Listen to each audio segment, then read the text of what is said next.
So sports stuff happened the last couple of weeks. I'm here to tell you about it. We have two major sports championships starting this week, with both the NBA and Nhl Finals getting underway. The NBA Finals features the Golden State Warriors, aka San Francisco with a fancy title, against the Cleveland LeBron Jameses. And for a sport invented by a Canadian, we should give more attention than a peacock escaping from the zoo, but we don't! We have LeBron James, who will go down as one of the top 3 players of all time, playing in the prime of his career against league MVP Steph Curry from Golden State / San Francisco / Oakland Bay Area for the title. And it's actually going to be a great series. Try to tune in for the last 2 minutes of a game for a nail-biting half-hour finish whenever possible this week. Seriously though, watch it. It's going to be good. If the super sexy NBA Finals matchup is the Avengers-type blockbuster of the summer, the NHL Finals featuring Tampa Bay and Chicago has to be Honey, I Shrunk Paul Rudd on the excitometer. It's in the same vein, but it just doesn't have that it factor. I'm not saying it's going to be a boring series. It is for the Stanley Cup after all. But we have the been there, done that Blackhawks against a team from Florida that even the locals don't care about. Country music guy Garth Brooks was booked in Tampa Bay for 3 shows this week, but now with the Lightning making the Stanley Cup Finals, Brooks had to cancel all 3 dates, promising to come back at a later time. Most cities would be fine with this. But since no one in Florida gives 2 shits about hockey, Tampa residents took to their Twitter accounts and raged about having to put up with a major sporting championship in their city instead of listening to a guy sing about a flat tire on his truck. Wow. 140 characters at a time. Yeah, aw. On behalf of Calgary, Canada, and hockey cities anywhere, we sincerely wish you didn't have to put up with the Cup Finals either. And if I'm Garth Brooks, I'm not sticking around to try and get tickets for the games in Tampa either. Why? He's not a Florida resident. The Lightning, they have no fans, you see, and have limited ticketed purchases to only Florida residents. If you do not have a proper assigned Florida zip code, you cannot purchase tickets to see these games. If you Blackhawk fans slip through the cracks, you will not be allowed to wear opposing team apparel at these games. If you are caught wearing non-neutral or non-lightning colors, you will either remove them or we will escort you elsewhere in the arena. It's a true story. Which in all actuality is probably fine, because after Fritz and Hans give you the janitorial closet intimidation speech, you can grab a broom on the way out to use in Game 4, because Chicago's going to sweep this thing.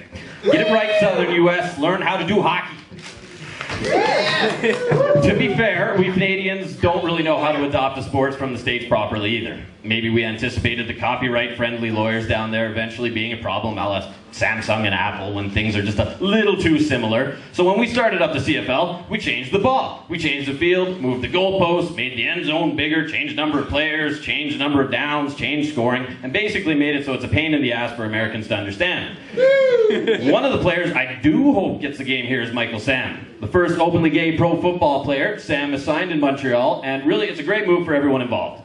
After being drafted in the NFL 2 seasons ago and never playing a game in the league, Sam drew a lot more attention for his sexuality than his play on the field. No offense to Texas and Missouri, Sam's homes while he was in the NFL, but in Canada, and Montreal specifically, Sam will actually get to play and rather than answer questions about his activities off the field. In both of his former cities, camera crews, paparazzi, and confused Southerners followed Michael around like some football-playing Martian from the forest moon of Endor. Keep in mind, this is the same player who 2 years ago was a Defensive Player of the Year in college and will probably destroy most of the talent in CFL stadiums this year. Speaking of which, a lot of these same CFL venues will be hosting the Women's World Cup starting this week, with Canada opening on Saturday against China in Edmonton.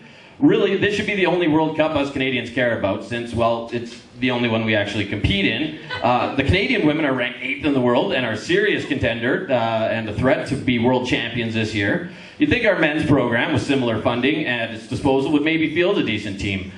But no, far fucking from it. I listened to Chad Kroger, and I looked at that graph, and I found the Canadian men are way down the list at 115, battling with those pesky teams from Namibia and St. Kitts and Nevis in front of them, and trying to keep those Azerbaijanis in their rearview mirrors. It's embarrassing. Namibia has the population of Vancouver, and less than half of those people earn more than $1.25 a day. They're ahead of us. Namibia. But maybe after all, those rankings are a sham. As it turns out, soccer's governing body is corrupt. Who knew? These are the same people who mysteriously decided that freeze your balls off Russia and boil your bag off Qatar. That little tiny country in the Middle East are the best places for the next 2 World Cups. It's more confusing than this wardrobe I'm wearing now. This is somehow like having your staff Christmas party at Humpty's over Chuck E. Cheese when you had the Calgary Tower, Banff Hot Springs at your hotel. At your disposal. Nothing at all weird about that. FIFA president and born villain Sepp Blatter was having one of his shadowy meetings in Switzerland earlier this week, because where else do you do that? When 7 of his cronies were arrested on corruption charges by the one country who cares least about soccer, the United States. 2 days later, Blatter was re-elected to his 5th term as FIFA president. How? Because every soccer federation in the world gets a vote. You're England, you get a vote. You're the Germans, you get a vote. You're Sao Tome and Principe, you also get a vote. Tahiti, here's a treat for you, you get a vote. You get the same number as France. Why? I don't know. Regardless, our dearly elected leader pulled a Jim Prentice upon being voted in, promptly said fuck it and resigned, which is probably the smart move now that shit is really hitting the fan.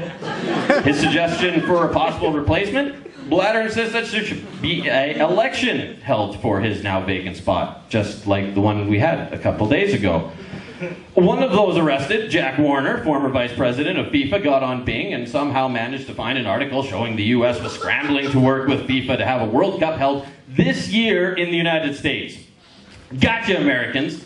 How can FIFA be corrupt if we, FIFA, are working with you Yankees to hold a World Cup this year? Amazingly, Warner got his webcam turned on, and armed with article in hand, he proudly pointed out the hypocrisy before the entire world pointed out that it was a satire article from The Onion.